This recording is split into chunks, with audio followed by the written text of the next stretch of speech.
키아즘 성경 목회연구원을 찾아주신 여러분 안녕하셨습니까?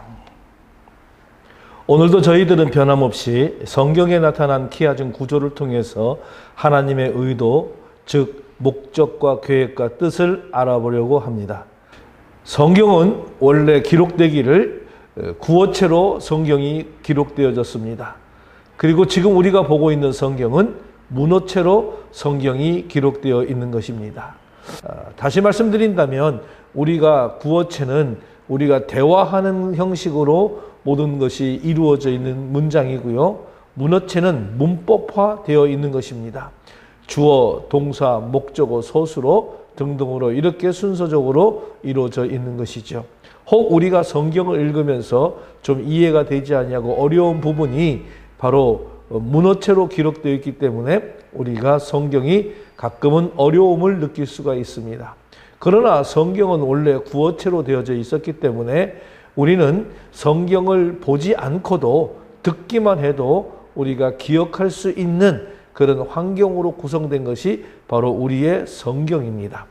키아즘 구조라고 하는 것은 바로 이 구어체 속에서 이루어지는 독특한 문학적인 형식인 것이죠. 그래서 우리는 우리의 성경을 문어체로 되어 있는 성경을 구어체적으로 우리가 해석할 수도 있는 것이고, 그러한 것들을 찾아서 우리가 구조를 형성해 만들어가면 그 본문에서 하고자 하는 이야기가 무엇인지를 정확하게 우리가 알 수가 있는 것이 바로 키아즘 구조라고 하는 것입니다. 여러분, 지금까지 저는 여러 편에 의해서 유튜브를 통해서 또는 우리 연구원을 통해서 이 키아즘 구조에 대해서 강조해 왔습니다. 하나님께서 성경의 해석 방법은 이렇게 만들어졌기 때문에 우리는 그 방법을 연구하고 찾아가는 것입니다. 제가 이것은 만들어진 것이 아니라 이것은 오래전부터 학자들에 의해서 많은 연구들이 이루어졌던 그런 것이죠. 그래서 저는 오늘 여러분들에게 이 키아즘 구조를 통해서 성경에 나타나는 하나님의 뜻, 하나님의 목적, 하나님의 계획이 무엇인지를 바로 여러분들에게 전달하려고 하면서 우리가 이런 시간을 통해서 성경의 구조가 어떻게 되어 있고 키아즘 구조가 무엇인지를 바로 이해해서 우리가 하나님의 말씀을 좀 더 가까이 이해할 수 있는 그런 기회를 마련하고, 이거를 통해서 더 많은 사람들에게 하나님의 말씀을 증거하고 전달되어진다면 더 많은 사람들이 하나님의 사람들로 변화되어지는 일들이 일어나기를 소원합니다. 그래서 저는 열심히 이 키아즘 성경 연구를 통해서 여러분들에게 조금이나마 도움이 될까, 이렇게 여러분들에게 전달하고 있습니다. 저희 키아즘 성경 목회연구원에서는 이제 매주 목요일마다 이 키아즘 성경을 통해서 우리가 성경 세미나를 진행하고 있습니다. 여러분들이 좀 더 키아즘 성경에 대해서 깊이 알고 싶기를 원하신 분들은 우리 목요일 날 10시에 저희들과 함께 같이 연구를 하면 보다 많은, 또 보다 깊은, 보다 참뜻을 이해할 수 있는 그런 성경을 우리가 접할 수가 있습니다. 여러분 연락해 주시고 함께 연구하기를 바랍니다. 그리고 저희들은 페트라 신학대학 사이버대학교, 페트라 사이버 신학대학교를 운영하고 있습니다. 여러분들 함께 동참해 주셔서 여러분들의 그 여러분들의 학업을 도와드리고자 합니다. 성경으로 공부를 하고 어떤 곳에서보다도 깊이 바른 신학, 바른 성경, 바른 말씀을 배울 수 있는 좋은 기회가 열려 있는 곳입니다. 또 많은 장학금을 혜택을 통해서 저렴한 학비로 여러분들을 섬길 수가 있습니다.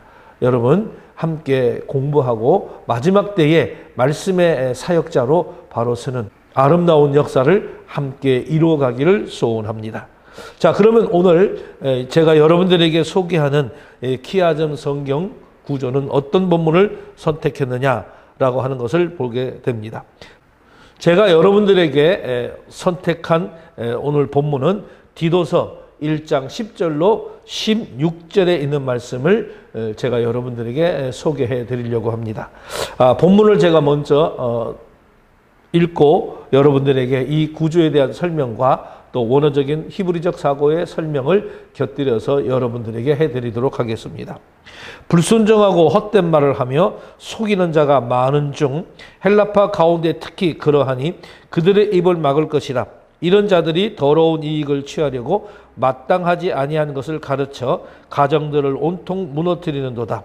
그레데인 중에 어떤 선지자가 말하되 그레인들은 항상 거짓말쟁이며 악한 짐승이며 배만 위하는 게으름뱅이라 하니 이 증언이 참되도다. 그러므로 내가 그들을 엄히 꾸으리라. 이는 그들로 하여금 믿음을 온전케 하고 유대인의 허탄한 이야기와 진리를 배반하는 사람들의 명령을 따르지 않게 하려 함이라. 깨끗한 자들에게는 모든 것이 깨끗하나 더럽고 믿지 않은 자들에게는 아무것도 깨끗한 것이 없고 오직 그들의 마음과 양심이 더러운지라. 그들이 하나님을 시인하나 행위로는 부인하니 가증한 자요 복종하지 않은 자요 모든 선한 일을 버리는 자라. 이렇게 말씀을 오늘 올려드릴 수가 있습니다. 자, 본문에 보면은 제가 노란 표시로 표시해 놓은 것들은 이것만 정리하면 구조는 쉽게 우리가 찾아가고 만들 수 있는 것을 제가 표시를 했습니다. 늘 제가 이렇게 표시를 해두니까 여러분들이 이 성경을 읽으면서 거기에 핵심되는 거, 중요한 부분들을 선을 그어서 나중에 그 본문들을 가지고 연결되는 어떤 구조를 만들어내면 좋은 구조가 형성이 되고 거기서 좋은 의미를 찾아낼 수가 있는 것입니다. 자, 그러면 여기에 대한 구조가 어떻게 되었는지를 한번 다음 페이지에서 보도록 하겠습니다. 여러분들이 이 화면의 차트를 보게 되면 제가 조금 전에 읽어드렸던 이 본문의 말씀의 구조를 설명해드렸고 구조 분석까지 기록되어 있습니다. 우리가 정리를 하게 되면 10절의 본문의 말씀은 거짓 교사의 실상에 대해서 이야기를 해주고 있는 것이고 또 11절을 보면 제재의 명령에 대한 것을 이야기하고 12절과 13절 상반절은 그레데인의 거친 성품에 대해서 이야기를 하고 있는 것입니다. 그리고 13절 하반절과 14절은 또 제재의 명령에 대해서 이야기를 하고 있고 15절과 16절에도 거짓 교사의 실상에 대해서 이야기를 하고 있는 것입니다. 여러분 이렇게 보니까 본문의 내용이 얼마나 간단하고 이해하기 쉬운지를 우리가 볼 수 있는 것이죠. 그러니까 여기서 핵심은 뭡니까? 그레데인의 거친 성품에 대한 내용의 이야기라는 것을 우리가 금방 알 수가 있습니다. 그래서 A와 10절과 15절, 16절에는 거짓 교사의 실상에 대해서 앞의 문장과 마지막 문장이 동일하게 다른 표현으로 이것이 이루어지기 때문에 우리는 10절과 15절, 16절을 동의적 개념이라고 해서 A와 A-로 우리가 이야기할 수가 있는 것이고 그 다음에 B에서 11절과 13절 하반절과 14절이 똑같이 제재에 대한 명령을 이야기하고 있는 것을 볼 수가 있습니다. 그래서 이것도 동의적 개념으로 우리가 B와 B-를 선택할 수가 있는 것이죠. 그러면 거기서 중앙에 하나 남는 것이 바로 그레데인의 거친 성품입니다.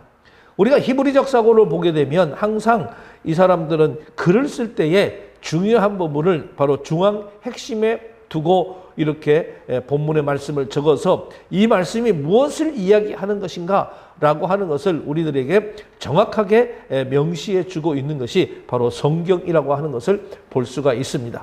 물론 때에 따라서 이 핵심적인 것이 제일 위에 나올 수도 있고 또 밑에 나올 수도 있습니다만은 대부분이 중앙에 중요한 것들은 바로 이렇게 중앙에 설치해서 글을 읽는 독자들로 하여금 이 본문을 머릿속에 그대로 주입시켜주고 또 이것들을 잘 이해해 갈 수 있도록 그렇게 문장을 쓰는 것이 바로 그들의 독특한 문학 형식이라고 하는 것을 여러분 이해하시면 될 것 같습니다. 그러면 구조 분석을 좀 제가 보도록 하겠습니다. A-에는 바로 어떤 것입니까? 거짓 교사의 실상에 대해서 이야기를 했다고 그랬습니다. 그럼 뭐냐? 불순종하고 헛된 말을 하고 또 속이는 자, 마음과 양심이 더럽고 하나님을 시인하나 행위로는 부인하고 이 가증한 자, 복종하지 않은 자, 모든 선한 일을 버리는 자. 자, 이것이 바로 거짓 교사 A와 A-에 나타난 거짓 교사의 실상을 우리들에게 보여주고 있는 것입니다. 이렇게 요약 정리하니까 금방 여러분들이 쉽게 이해될 수가 있겠죠. 그 다음에 B와 B-를 보게 되면 그들의 제재의 명령은 무슨 명령이냐면 그들의 입을 막아라. 그리고 마음과 양심이 더럽고 하나님을 시인하지만 그들은 행위로 부인하고 그리고 가증한 자고 복종하지 않은 자 모든 선한 일을 버리는 이런 것들을 우리가 이야기하고 있는 것을 제재의 명령으로 우리가 보고 있는 것이죠. 한마디로 요약이 잘 되어 있는 것이죠. 그 다음에 C를 보게 되면 그레데인의 거친 성품에 대해서 이야기를 하고 있는 것을 볼 수가 있습니다. 이 그레데인의 거친 성품을 통해서 우리가 보게 되면 여기서 거짓말장이고 악한 짐승이고 배만을 위하는 게으름뱅이다. 이렇게 이야기하고 있는 거죠. 그래서 그들을 뭐라 하느냐? 엄히 꾸짖으라. 그리고 믿음을 온전하게 그들을 할 수 있도록 우리가 만들어내라 라고 하는 것입니다.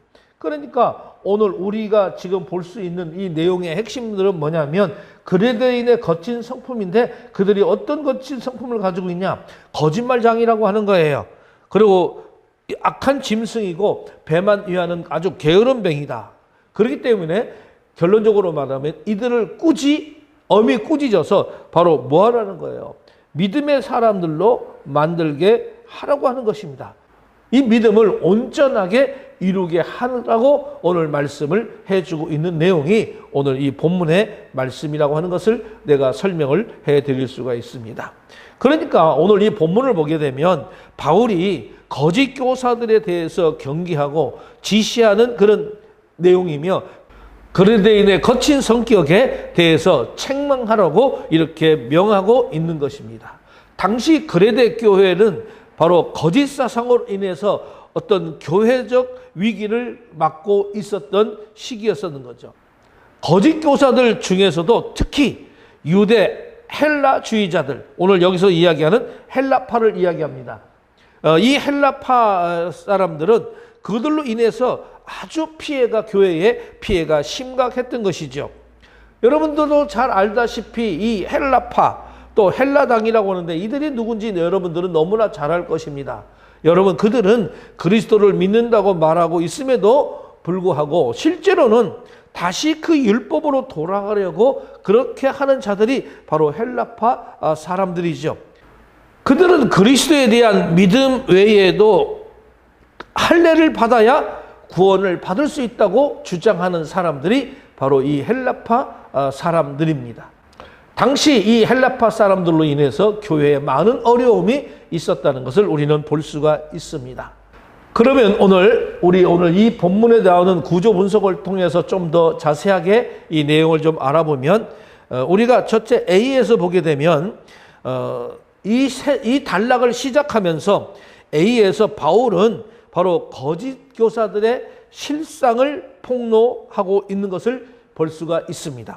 이 거짓 교사들의 실상의 특성을 세 가지로 나타나고 있는 것을 볼 수가 있는데 바로 이렇게 나타날 수가 있는 것입니다. 이들은 그레데인의 거친 성품을 세 가지로 나타나고 있는데 그들은 거짓말장이 또 악한 짐승 그 다음에 배만 위한 게으름장이다. 그렇게 이야기를 하면서 그들을 엄히 꾸짖어 믿음을 온전하게 하라라고 하는 것을 명령하고 있는 것을 우리는 볼 수가 있습니다. 자, 그래서 우리 본문은 이 바울이 디도에게 목회자로서의 수행해야 될 그런 기본 직무에 대해서 가르치는 일련의 내용 중에서 거짓 교사들을 경계하라고 하는 그런 권면을 지금 하고 있는 것이 바로 이런 본문의 내용입니다. 이러한 본문을 특정 내용을 집중을 강조하기 위해서 독자들의 또 주의를 촉구하려고 하는 그런 측면에서 이 키아준 구조를 사용해서 이 내용들을 우리들에게 일목요연하게 보여주고 있는 그런 내용을 볼 수가 있는 것입니다. 다음으로는 우리가 이제 구조 분석에 대해서 하나하나 좀 짚고 넘어가면 A에 대한 문구를 시작하는데 A에서 바울은 거짓 교사들의 실상을 폭로하면서 거짓 교사들의 특징 세 가지를 지금 제시하고 있습니다. 그 첫 번째는 뭐냐면 복종치 아니하고라는 말입니다. 아니포탁토이라는 말을 쓰고요. 두 번째는 헛된 말을 한다라고 하는 마타이 올로고이라는 말을 썼고요. 세 번째는 속인다라고 하는 것입니다. 프레나 파타이라는 말을 쓰고 있습니다. 그래서 바울은 거짓 교사들의 실상을 세 가지로 이렇게 요약해서 우리들에게 전달해 주고 있는 것이죠. 그리고 바울은 이러한 자들이 많은 중에 특별히 할례당 가운데 심하다고 그렇게 소개를 하고 있으면서 A에서 강조하는 것이 바로 여기에 있는 것입니다. 그래서 우리가 원문을 잘 볼 때에 이런 것들이 더 잘 드러나게 되어 있겠죠. 그래서 원문의 단어 배열 순서를 살려서 이것을 다시 번역하면 이렇게 이야기가 될 수 있어요. 왜냐하면 많은 자들이 있는데 복종치 아니하는 자들, 그리고 바로 헛된 말을 하는 자들, 그리고 속이는 자들, 그중 할례당으로부터 온 자들이 가장 특별하다라고 이렇게 원문으로 해석하면 기록할 수가 있습니다. 그러니까 원문으로 볼 때는 이 서두에 바로 나오는 내용은 많은 거짓 교사들이 있다고 하는 사실과 마지막 부분에 나오는 내용이 그들이 누구라는 것입니까? 할례당 출신이라고 하는 사실을 강조하고 있는 것을 볼 수가 있는 것입니다. 바울은 이 A에서 거짓 교사들의 특성을 밝힌과 동시에 바로 할례당 출신이 그들이 특히 그레데 교인들에게 큰 영향을 끼치고 있음을 강조하고 있다라고 본문의 A의 말씀에서 우리들을 이해해 주고 있는 것입니다. 그러면 우리는 여기서 첫째 복종치 아니한다 그랬습니다. 아니포탁토이라는 말을 썼는데 이거는 불순종하는 자, 그러니까 자신들에 대한 이 사상에 대해서 완전히 고립되어 있는 사람들, 그렇기 때문에 그는 자기네들이 예수를 믿는다고 하면서도 자기네 율법을 그대로 지키기를 원하는 사람들이기 때문에 복종하지 않는 것입니다. 두 번째, 헛된 말을 하며 마타이 올로고이라는 말을 썼습니다. 이 말은 무슨 말이냐면 헛되고 의미 없는 것들을 말하는 그런 자들을 지칭하는 그런 단어가 되겠습니다. 그리고 세 번째, 속이는 것, 프레나 파타이라고 얘기를 했습니다. 이 프레나 파타이는 성도들을 현혹시키는 자들, 특히 좀 굳건한 믿음에 서 있지 못한 영혼들을 거짓 사상을 통해서 속이는 일을 하는 자들을 가리키는 말입니다. 그래서 우리는 오늘 본문 10절에서 사도 바울은 바로 거짓 교사들은 이와 같이 세 가지로 복종치 아니하고 헛된 말을 하며 속이는 그런 사람들로 사도 바울은 표현해 주고 있습니다. 그 다음에 B번에 가서 보면 우리가 11절인데요. 여러분들 B는 거짓 교사들의 해악성에 대해서 밝히면서 그들의 가르치는 행위를 단호하게 대처하는 바울의 명령이 거기에 나타나고 있는 것을 볼 수가 있습니다. 이러한 B의 11절에 해당하는 것은 거짓 교사들의 해악성보다는 그들의 입을 막아야 된다는 행동의 당위성을 보다 더 강조하고 있는 그런 말씀이 옳습니다. 다시 말씀드리면 저희들의 입을 막을 것이다 라고 하는 말을 우리들이 쓰고 있는 것이죠. 이 말씀 저희의 입을 막을 것이다 라고 하는 말씀을 가만히 우리가 원문에서 보게 되면 원문에는 이 데이라고 하는 말이 나옵니다. 서두에 이 데이라고 하는 말이 무슨 말이냐면 영어로 이야기하면 must라고 하는 말로 이해할 수가 있겠죠. 그러니까 그럼 반드시라는 말입니다. 그러니까 저희의 입을 막으라라고 하는 것은 앞에 반드시라는 말을 집어넣어서 반드시 저들의 입을 막으라고 하는 명령을 해주고 있는 것입니다. 바울은 이 단어를 사용해서 목회자는 교회를 허무는 이 거짓 교사들의 가르침을 반드시 막아야 한다고 하는 것을 강조하고 있는 것이죠. 바울이 할례당의 이 가르침이 헛되고 거짓된 것이기 때문에 그 입을 반드시 막아야 한다고 오늘 그렇게 말을 하고 있습니다. 오늘 우리 교회 안에서도 이렇게 거짓된 말씀을 하는 사람들이 많이 침입하고 있습니다. 그들이 절대 침입하지 못하고 그들이 절대 말을 할 수 없도록 우리 목회자들은 그들의 입을 막을 수 있도록 해야 되고, 우리 성도들에게 올바른 성경의 말씀을 잘 가르쳐서 성도들이 그들의 입을 막을 수 있도록 우리가 해야 오늘날 건강한 교회를 우리는 이루어갈 수 있다라고 말씀을 드릴 수가 있습니다. 그래서 바울은 디도에게 거짓 것을 말하는 자들이 그렇게 하지 못하도록 재갈을 물려서라도 반드시 반드시 입을 막아야 한다라고 이 강한 어조로 말하고 있다라고 말씀을 드렸습니다. 오늘 디도는 이 그레데 교회의 지도자로서 그 이단들의 입을 침묵시킬 의무가 있다고 하는 것을 우리는 볼 수가 있겠죠. 오늘날 우리 한국교회도 수많은 이단들이 헛된 말을 사람들을 속이고 있는데, 특히 바른 신학을 배우고 말씀 위에 바로 서 있는 교회 목회자들과 그리고 신학자들에게 그들의 사상이 거짓된 것임을 증명하는 책임이 있다고 저는 말씀을 드리고 싶습니다. 오늘 우리는 신학교의 문제를 결코 남의 문제로 생각하며 무관심하게 지내서는 아니 된다는 말씀을 저는 덧붙이고 싶습니다. 우리 신학교야말로 교회 문제를 그런 근원적으로 해결하는 그런 열쇠가 되는 것이 바로 신학교입니다. 그래서 지대한 관심과 정성을 보여야 한다는 것이죠. 왜냐하면 적그리스도에 출현하고 오늘 불법이 성행하는 이 시대에 그러한 자들과 정면으로 맞서고 싸울 수 있는 교회를 지켜갈 그런 지도자를 바로 신학교에서 배출하고 있기 때문에 그렇습니다. 그래서 신학교를 우리는 무관심하게 내어둬서는 안 됩니다. 그리고 신학교를 하시는 분들도 올바른 하나님의 말씀을 그들에게 잘 가르쳐야 될 필요가 있는 것입니다.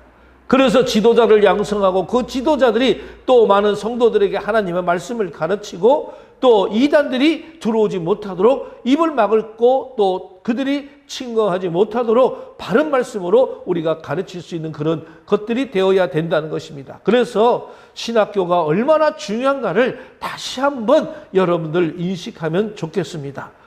좋은 신학교에서 하나님 말씀을 올바로 배워서 이제 교회에 이러한 이단적인 요소들이 들어오지 못하는 그런 지도자들을 양성하고 신학자들을 양성해서 교회를 건강에 이루어갈 수 있는 아름다운 역사가 오늘 이 땅에 이루어지기를 간절히 소원합니다.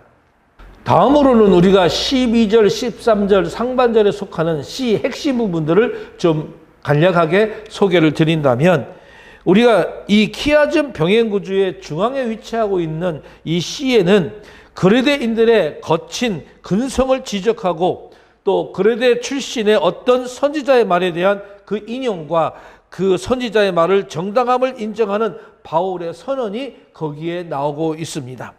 자, 우리가 A에서 거짓 교사들의 실상을 밝혔고 또 B에서 이들의 제지할 것을 명령한 바울이 이제 갑자기 C에서는 그레데인들의 일반의 거친 성품을 지적하고 있는 것을 우리는 볼 수가 있는 것입니다. 이는 1차적으로 거짓 교사들이 C에 나오는 그레데 교인들의 부정적인 성향들을 그대로 지니고 있음을 우리는 지적하기 위함이라고 할 수가 있습니다.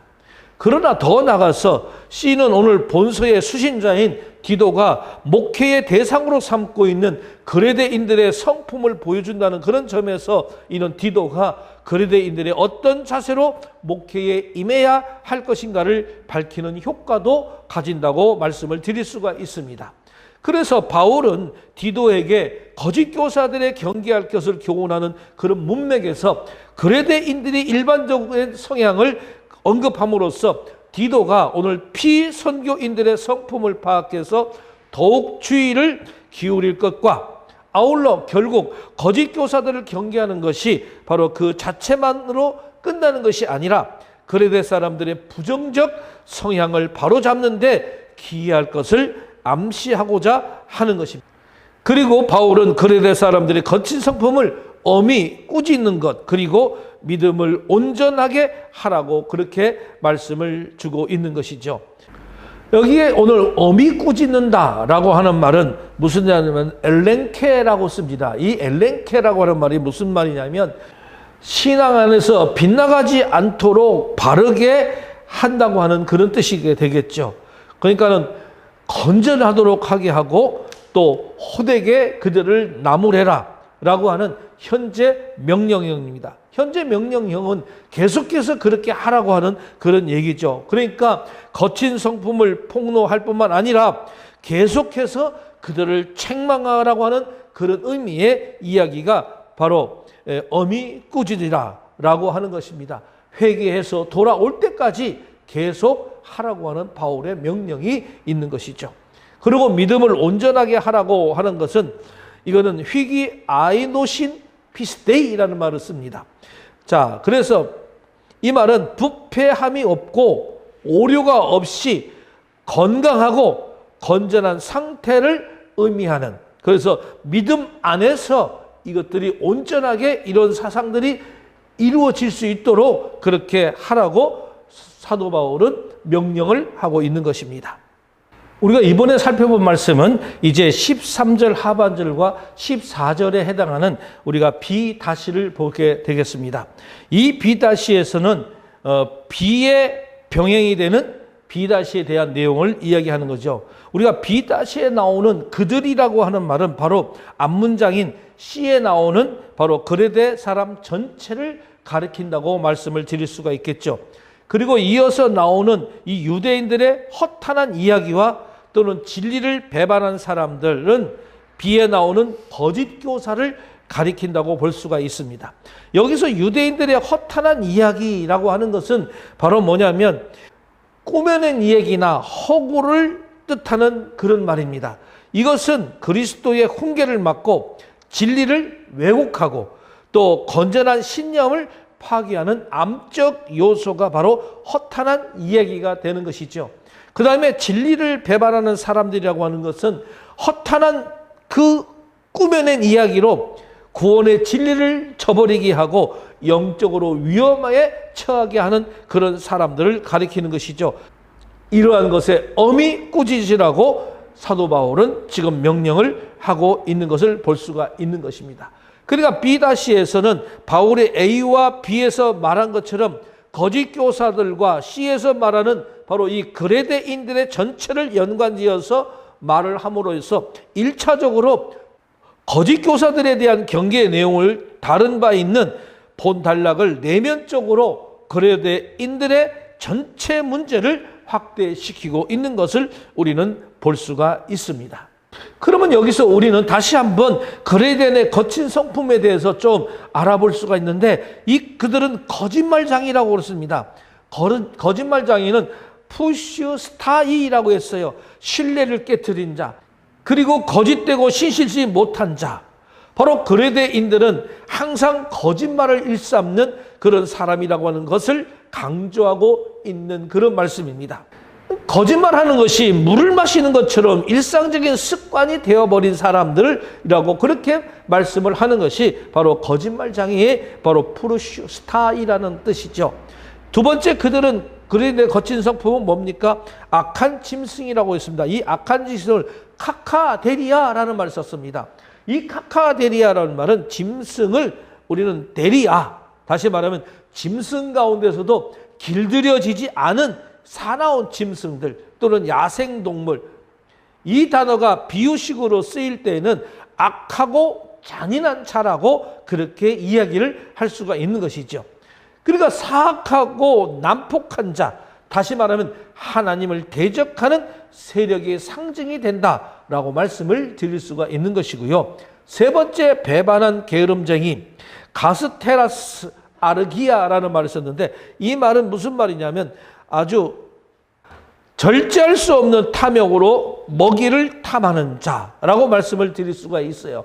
그래서 마땅히 해야 할 일이 없는 자, 아주 무익한 자, 그리고 해야 할 일을 회피하는 자, 이런 자가 바로 배만 위한 게으름쟁이 가스테라스 아르기아라는 말로 씁니다. 그래서 바로 이 그레데인의 그 그레데 교회에 바로 이 거짓 교사들은 이렇게 거친 성품을 가진 세 가지를 가지고 있기 때문에 바울은 엄히 꾸짖고 그들을 믿음으로 온전하게 하라고 지금 디도인 목회자에게 말씀을 하고 있는 것을 우리는 볼 수가 있습니다. 그러면 다시 돌아와서 우리가 15절과 16절에 대해 해당되는 A- 부분을 우리가 좀 살펴보도록 하겠습니다. A-에서 바울은 다시 대상을 좁혀 거짓 교사들의 실상을 밝히는데 초점을 모으고 있습니다. 이것을 병행 위치에 있는 A가 거짓 교사들의 실상을 밝히고 있는 것과 마찬가지로 그런 점에서 이 A에서는 동의적인 병행을 이루는 바로 수미 쌍관법의 완결미를 보여주고 있다고 말씀을 드릴 수가 있는 것이죠. 그러나 A가 주로 겉으로 드러난 교사들의 거짓 행위를 부각시킨 것이라고 한다면 오늘 A-에서는 이 거짓 교사들의 내면적 부패성을 부각시킨다는 점에서 약간 차별성이 있다고 볼 수가 있는 것입니다. 그래서 A에서는 우리가 이 거짓 교사들의 외면적인 문제, 거짓말쟁이고 악한 짐승이고 배만 위한 게으름쟁이로 표시를 했고 A-에서는 마지막에서는 그들의 내면적인 부패성을 이야기하면서 이들의 거짓 교사들이 어떠한 외면적인 것과 내면적인 것이 어떠한 것인가를 명확하게 우리들에게 지금 이야기해주고 있는 모습입니다. 특히 A에 비해서 A-에 보다 길고 구체적으로 제시되고 있는 것은 이 거짓 교사들의 본질적인 문제인 바로 내면적인 마음의 양심의 더러움, 그리고 하나님을 시인하는 그런 겉모습과 다르게 실제로 하나님을 부인하는 바로 이 가증함을 보여주고 있는 것이 핵심이죠. 그들은 복종하지 않습니다. 그런 모든 선을 버리는 자들입니다. 마지막에 사도 바울은 이것을 강하게 어필시켜 주면서 바로 거짓 교사들의 어떤 모습인가를 우리들에게 명확하게 지금 설명해 주고 있는 것입니다. 마음과 양심이 더러운 사람이라고 그랬습니다. 그리고 하나님을 시인하는 그런 겉모습과는 다르게 실제로는 하나님의 부인하고 그 가증함을 볼 수가 있고 복종하지 않고 또 모든 선을 다 버리는 자라고 강조하고 있는 것을 우리는 볼 수가 있습니다. 거짓 교사들이 어떤 사람인가를 우리가 오늘 본문을 통해서 확실하게 배울 수가 있는 것이죠. 우리가 지금까지 이 키아준 구주의 본문에서 우리는 무엇보다도 그레데인들의 거친 성품, 다시 직선적으로 말하자면 이 사악한 성품에 대한 지적이 그 중반부 C에 제시된 것에 주목해야 한다는 것을 우리는 볼 수가 있으면서 본래 이 키아준 구조에 있어서는 저자가 강조하는 가장 중요한 내용이 바로 C에 자리 잡고 있기 마련이다 라고 하는 것을 여러분들 생각하시면 될 것입니다. 그리고 그 외곽에 관련된 사항들이 다 병행을 이루면서 이 C에 대한 설명을 제대로 해주고 있는 것을 우리는 보게 되는 것입니다. 이게 바로 키아준 구조의 원리인 것이죠. 그런데 우리가 신임 목회자 디도에게는 그 기본 직무의 하나로서 거짓 교사들에 대한 경계를 지시하는 이 본문의 중앙에 일면 거짓 교사들과는 직접적 상관이 없는 듯한 그런 대상들인 그레데인들의 거친 성품에 대한 지적이 솔직하다 못해서 아주 노골적으로 제시되고 있다는 것을 우리는 볼 수가 있는 것입니다. 이는 한마디로 말해서 거짓 교사들에는 경계가 아니라 그 선교 대상인 그레데인을 위한 진리의 사수, 그리고 그 진리에 대한 그레데인들의 그 순화 또는 복종이 최종 목적이라고 하는 것을 강력하게 시사하고 있는 것을 우리는 볼 수가 있습니다. 기독교에 있어서는 언제나 교회 논쟁이나 사수 그 자체가 목적이 아니라 성도들의 영혼의 정화와 성숙이 최종 목적이어야 합니다. 우리 목회자들은 이것에 힘을 쏟고 여기에 정성을 다해야 하겠습니다. 또한 선교 대상인 이 그레데인들의 성품에 대한 냉철한 비판은 우리 기독교 목회자들의 교회 전체의 세상에 대한 냉철한 비판 정신의 필요성을 새삼 각성시키기도 합니다. 물론 우리 기독교는 세상을 그저 평가하고 나무라기 위해서 비판하는 것이 절대로 아닙니다. 다만 선교 대상으로서의 세상을 정확히 판단해야만 바르고 선한 선교 전략을 수립할 수가 있기 때문에 그렇습니다. 이런 점에서 볼 때에 다소 좀 이채로운 그레데인들에 대한 비판을 보도한 이 12절의 말씀은 우리 거짓말쟁이, 악한 짐승, 배만 이야기한 게으름쟁이가 매우 큰 의미를 갖고 있음을 우리는 새삼 깨달아야 한다고 말씀을 드릴 수가 있겠습니다. 여러분, 오늘 본문을 보면서 바울은 말과 행동이 전혀 다르고 또한 진리를 가장한 헛된 이야기로 더러운 이익을 탐하는 그런 자들을 가리켜서 가증하다고 표현을 하였습니다. 그리고 디도에게 그들의 입을 막으라고 명령을 하였습니다. 그러므로 우리는 입으로 믿는다고 고백하면서도 여전히 세상 것들을 따르는 실천적 무신론자가 아니라 고백과 실천을 일치하는 명실상부한 정통 그리스도인이 되어야 한다고 말씀을 드리고 싶은 것이죠. 그리하여 이러한 정통 교리와 정통 실천을 통해서 교회를 모든 이단의 위협으로부터 순수하게 지키고 더 나아가서 입만 열면 나라와 민족을 외치면서 뒤로는 사익을 탐하는 세상의 모든 위선자들을 부끄럽게 하고 책망하게 하는 당당한 하나님의 백성들이 되어야 합니다. 당당한 하나님의 사역자들이 되어야 합니다. 오늘 이 본문 말씀을 통해서 우리는 좀 더 새로운 사회를 이끌어가고 좀 더 아름다운 믿음의 성장 성숙한 교회가 완성되어질 수 있도록 우리 모두가 힘써 기도하며 노력할 수 있는 그런 계기가 되기를 간절히 부탁을 드리면서